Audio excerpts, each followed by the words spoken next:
everybody, I'm Jacob. You ever think about what life was like before the remote control was invented? Just imagine, every time you wanted to change the channel, you had to actually get up, walk over to the TV, and change the channel dial. We'll be right back after these messages. Don't touch that dial.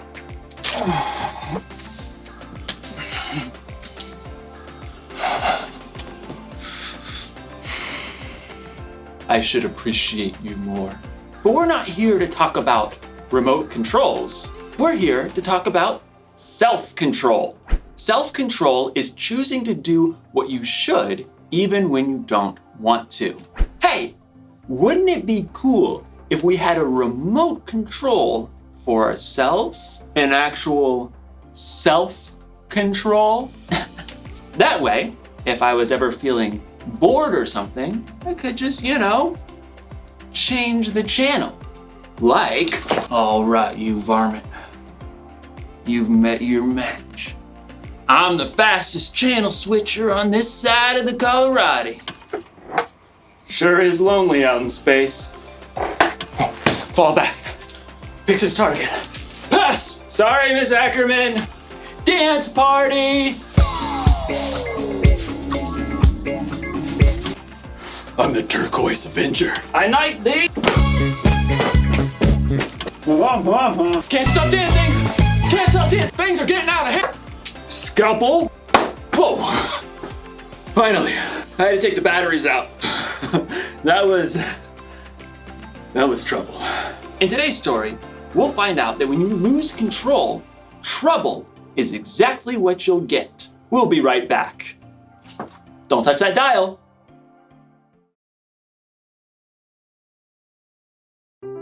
The Bible. It's 66 books of history, stories, letters, and poetry that fit together to form God's one big story. The epic adventure of how He created us and loves us so much that He made a way to rescue us. As we travel through the Bible, from Genesis to Revelation, we discover people who met God and found their lives changed forever. Now, for an amazing story, inspired by the book of Proverbs, chapter 25, verse 28. Theo Brickman knew he had the perfect name. He had been building brick creations ever since he could wrap his chubby baby hand around a mega brick. Brick! As Theo grew older, he moved on to brick building kits, but soon his imagination raced ahead of any building kit or building instruction set you could ever buy. I want to build Jupiter, all of Narnia, a ginormous flying pizza. Theo even got a job at a brick building store so he could spend his days surrounded by bricks. So he was overjoyed when he found out that a brick building TV show called Brick Bosses was going to be holding auditions in his town. I'll get on the show for sure. On the day of auditions, several dozen other people showed up along with Theo. He jostled up to the front for a good spot. I bet not one of them can beat me. A tiny lady with iron gray hair eyed him sharply as she addressed the competitors. I am Althea Legoemi, and I shall be judging you on originality, technical skills, and overall conduct. There is a break room if you need a snack or rest, but no food may be eaten here in the brick room. You have 4 hours to build anything you can imagine. Begin! Theo raced to the side of the room where racks and bins holding every kind of brick stood. Hey, you stepped on my foot. You snooze, you lose. Theo shoveled bricks into his bin.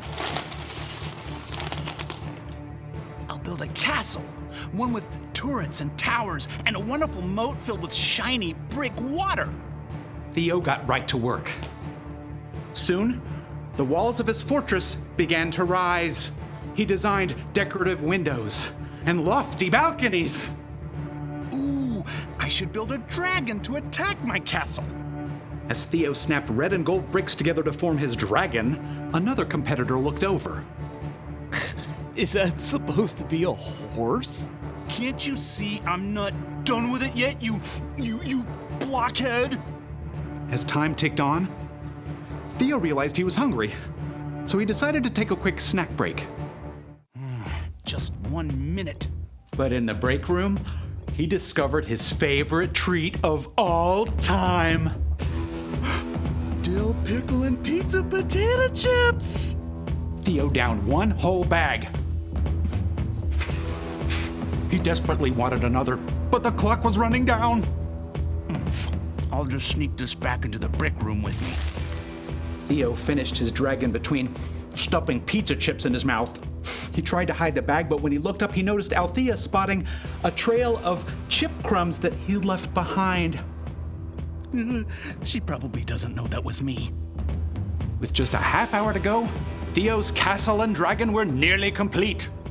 I need a wall around the moat. Yeah, with a really cool pattern. So, Theo began snapping together an elaborate wall. But the wall simply would not behave.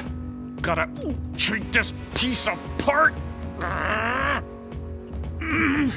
Pry as he might, Theo could not separate two small plates. Frustrated, Theo hurled the locked pieces across the room. They narrowly missed the head of Althea Legoame, who was examining another competitor's project. She turned her head sharply to look in his direction. I don't think she saw it was me. As the final minutes ticked away, Theo fumbled to finish his wall. Time is up. Wheel your creations up to the judging stand. Theo glanced around as he wheeled his work table up to the front. Mine's the best! But as Theo slid his table into position, it bumped over a crack in the floor. A big section of his perfect wall tilted and then crashed down. No! It was too late. Time was up, so Theo was not allowed to repair the wall. No fair. Theo sulked all the way through judging. When the names of the winners were announced, Theo's was not among them. What a waste of time. Theo stormed up to Althea. So, it was my castle wall, right? If that hadn't fallen, I would have won? It wasn't the castle wall, actually. It was your wall. What? Part of your score was conduct. How you acted and followed the guidelines and treated others throughout the audition. But I built the best creation. You do an excellent job of building without instructions, but it's pretty hard to go through life without instructions. My favorite guide for life is the book of Proverbs. You mean in the Bible? Exactly. Proverbs 25:28 says, "A person without self-control is like a city whose walls are broken through." Oh. If your own wall was in good shape, I think you would have won today and caused a lot less trouble for yourself and the people around you. But that's not... What if I do? Work on my self-control wall, I mean. Then you should definitely audition again next season. I think you'll have an excellent chance. Thank you. I think. Theo was deeply disappointed not to be chosen for this show, but as he was waiting for the bus to take him home, he downloaded a Bible app and tapped his way to Proverbs. Yep, maybe it was time for some life-building instructions.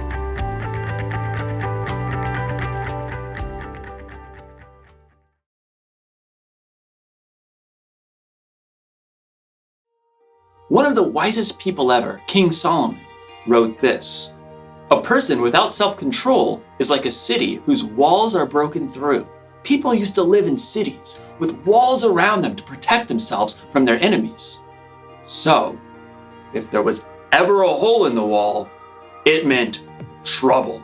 You may not have ever lived in a city with a wall, but you can imagine what it would be like if there was a hole in the wall of your home. Ma, there's rain coming through the hole again.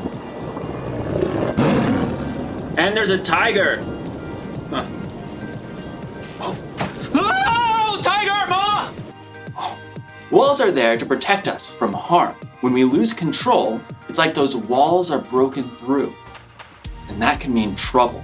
When you're not controlling yourself. Can't stop dancing! You're not paying attention to the things or people around you. And that's when things get broken. And when you or other people get hurt. Fall back. Picks his target. Pass! Sorry, Miss Ackerman. Oops. So, here's the one thing to remember today. When you lose control, it can cause trouble. But I'm gonna let you in on a little secret. If you really wanna control yourself, you're gonna need some help. Here's the good news. Self-control is a fruit of the Spirit. That means when you put your trust in Jesus and follow Him, the Holy Spirit will be there to help you keep control. Because control is something everyone needs. It's okay. It's fixed now. Oops. Well, I reckon it ain't then. Time to ride off into the sunset. Partner. Come on, Bessie, let's go! Yoo-hoo!